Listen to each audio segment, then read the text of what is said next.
જય શ્રી કૃષ્ણ મિત્રો, સબસ્ક્રાઈબ કરી દેજો। તો આપણે તૈયાર થઈ ગયા હતા ક્લાસે જવા માટે અને મમ્મી ચા બનાવતા હતા કેમ કે હું ચા દૂધ પીને ક્લાસે જાઉં। તો જો એમને ચા બનાવી દીધી ને હવે ચા દૂધ પીને આપણે ક્લાસે જવાના હતા।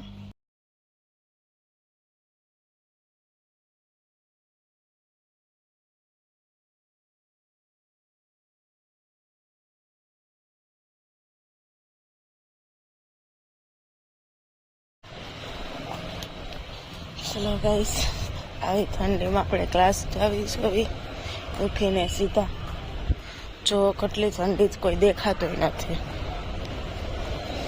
જે નીકળે છે એ સ્વેટર પહેરી નીકળે, આપણે કોઈ સ્વેટર નથી પહેર્યું અને ઠંડી તો છે।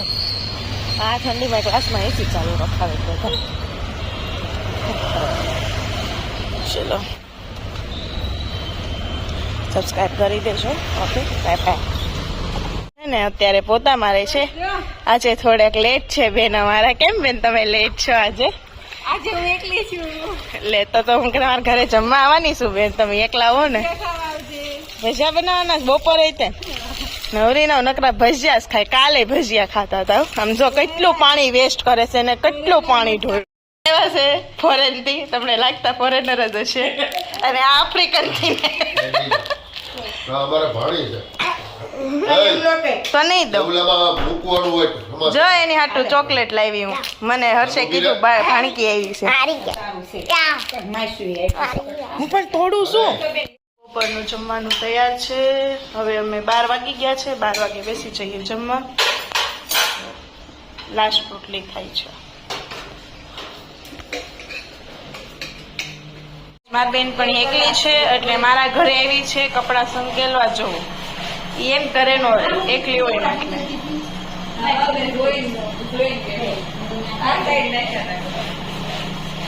મોજા જોઈ શીખો એમ ભાઈ થોડુંક કામ। જો આપણો સ્ટોલ ઉભો ગયો છે, કસ્ટમર છે ભાઈના સ્ટોલે, ઓલા આપણે માસીન્યા છે અને હમણાં અંદર જઈએ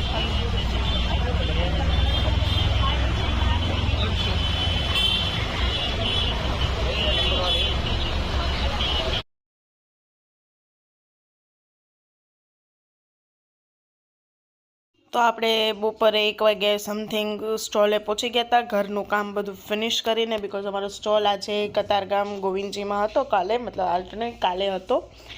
અને જોઈ શકો છો અમારો સ્ટોલ એન્ટ્રીમાં જ હોય દર વખતે, ફર્સ્ટ જ હું તો આપણે સ્ટોલે હતા। અને પછી હું તમને થોડીક વાર રહીને અંદર જઈને દેખાડીશ કે અંદર શું શું છે ને કેવું પબ્લિક હતું। પબ્લિક બહુ હતું પણ એટલું બધું કસ્ટમર્સ નહોતું, એટલે પરચેસિંગ નહોતી પણ પબ્લિક હતું। તો જો તમે જોઈ શકો છો કસ્ટમર્સ તો બહુ બધા છે। ઇમિટેશનનો સ્ટોલ છે, અંડરગાર્મેન્ટ્સના સ્ટોલ છે, લેડીઝ કુર્તીઝ ને એવું બધું છે, સ્પ્રે ને એવું બધું પણ હોય છે અને લિક્વિડ ને એવું બધું પણ તમને અહીંયા મળી જાય। દર મહિને 1 થી 2 વાર તો સ્ટોલ રાખીએ છીએ અને આ મારી ફ્રેન્ડનો સ્ટોલ છે। તો આવી રીતે અમે બધા પોતપોતાનો સ્ટોલ હોય, મતલબ રેન્ટ હોય, 2 દિવસનું હોય કે 3 દિવસનું હોય, એ પ્રમાણે રેન્ટ હોય ને પ્લસ તમારા પ્રોડક્ટ હિસાબે પણ રેન્ટ ફિક્સ થાય કે તમારા પ્રોડક્ટમાં માર્જિન કેટલો છે એ હિસાબે આપણે રેટ હોય સ્ટોલનો। તો તમે જોઈ શકો છો કે ઘણી બધી વેરાયટીઝ ને ઘણી બધી વસ્તુઓ સારી મળે એઝ કમ્પેર ટુ શોપ જેવી જ વસ્તુ હોય બધી જ, બસ થોડીક રેટમાં લો રેન્જ હોય એમના કરતાં। બિકોઝ ત્યાં પોલાનું ભાડું ભરતા એ લોકો, શોપનું ને ઇન્ટિરિયરનું, ઇલેક્ટ્રિસિટી બિલ ને એવું બધું, એટલે એ લોકોનો રેટ થોડોક હાઈ હોય। અને આ ગ્રેસી દીદીનો સ્ટોલ હતો, તમે નામ સાંભળ્યું જ હશે હર્બલ પ્રોડક્ટ્સનું, તો હર્બલ પ્રોડક્ટ્સ ને એવું બધું પણ અહીંયા મળે જ છે।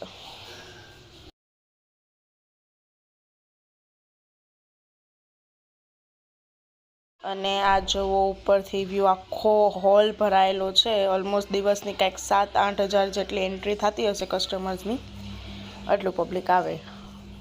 આ બધી જ વસ્તુના સ્ટોલ છે, જો હર્બલ પ્રોડક્ટ્સ ને એવું બધું। અને ઓલી મારી આ શું કરે છે? આ બેનપણીનો સ્ટોલ છે। શું લેવું છે? કેવું? ક્યાંથી?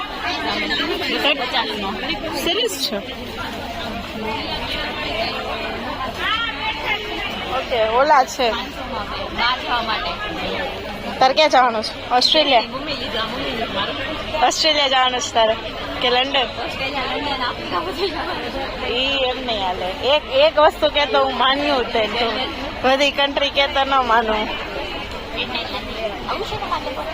તમે વિચારો અમારી સાથે લંડનમાં પેરિસ લઈ જા. પેરિસ પેરિસ પેરિસ ને ત્યાંથી પેરિસ લઈ જાવ તમારે. બાય.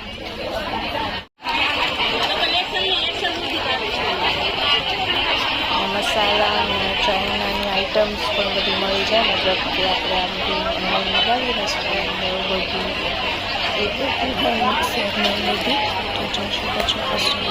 ઘણા બધા. જો ગાઈસ આમાં દીદીનો સ્ટોલ છે. સ્ટોલ કસ્ટમર્સ છે. ધંધાની વાતો કરે. મસાલા બધા જ પેક કરીને ઘરે જાય છે. બધા રેન્ટ આપે છે. જો ને બેસી ગયા છે. આખું પર્સ એટલે કે આખી બેગ જ ભરાઈ જાય હમણાં. એટલા તો સ્ટોલ છે.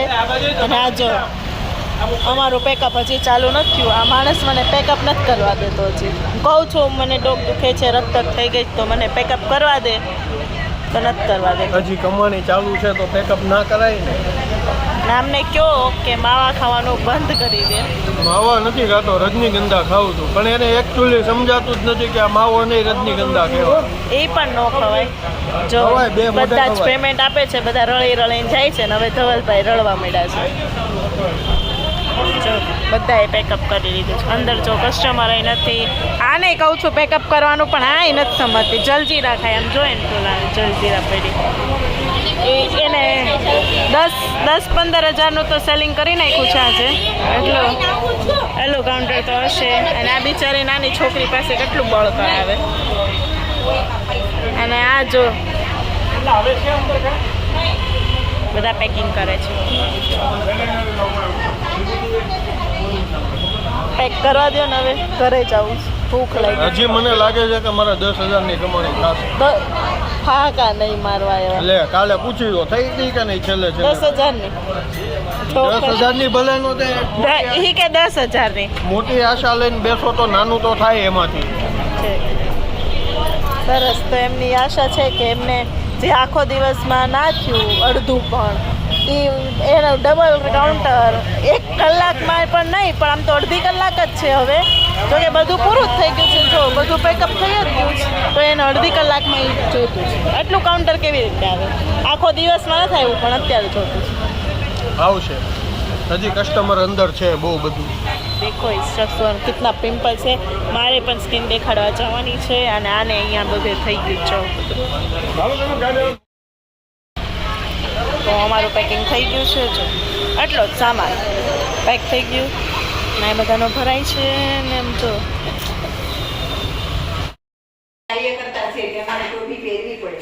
અમે રાતે 10 વાગે ઘરે આવ્યા છવી અને ભાખરી બનાવે છે કેમ કે હર્ષને ગરમ જોઈએ એટલે અત્યારે બનાવે. અને જો ટોપી પહેરીને બનાવે છે. અને અમે કેટલો નાસ્તો લઈને આવ્યા છે એટલે કે ખારી લાવ્યા છે, બીજું કંઈ નથી લાવ્યા. સવારે ખાવા ખારી અને દહીં લાવવાનું હતું, દહીં લાવ્યા.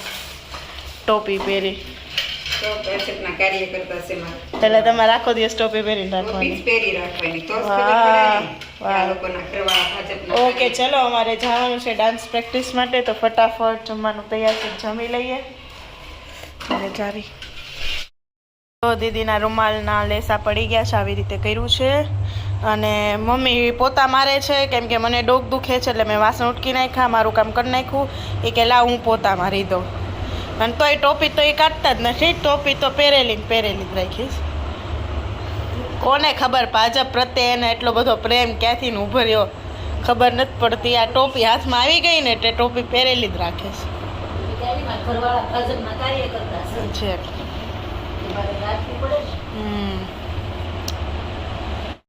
જમી લીધું હતું અને હવે 11:30 થયા છે. મને ડોક દુખતી હતી એટલે દવા પીધી ને એટલે હર્ષ આઈસ્ક્રીમ લઈને આવ્યા. કોકો વિથ આઈસ્ક્રીમ કે આઈસ્ક્રીમ વિથ કોકો તમે જે કહો એ. જો અને મમ્મીને બદામ શેક ભાવે છે પહેલેથી એટલે એમની માટે બદામ શેક. અને બદામ શેક પણ એ ટોપી પહેરીને જ પીવાના છે. ટોપી તો એ કાઢવાના નથી કાંઈ. તો ચલો આ કરીને મતલબ કે આ પીને હવે આપણે સૂઈ જઈએ. મારું પીવું હોય મને ન ભાવે. જો બદામ શેક તો એનો ફેવરેટ છે. હલવાઈ ગયું બધા હલવાઈ ગયું. સારું ચલો guys, bye bye guys. Subscribe કરી દેજો, લાઈક અને શેર કરવાનું ના ભૂલતા.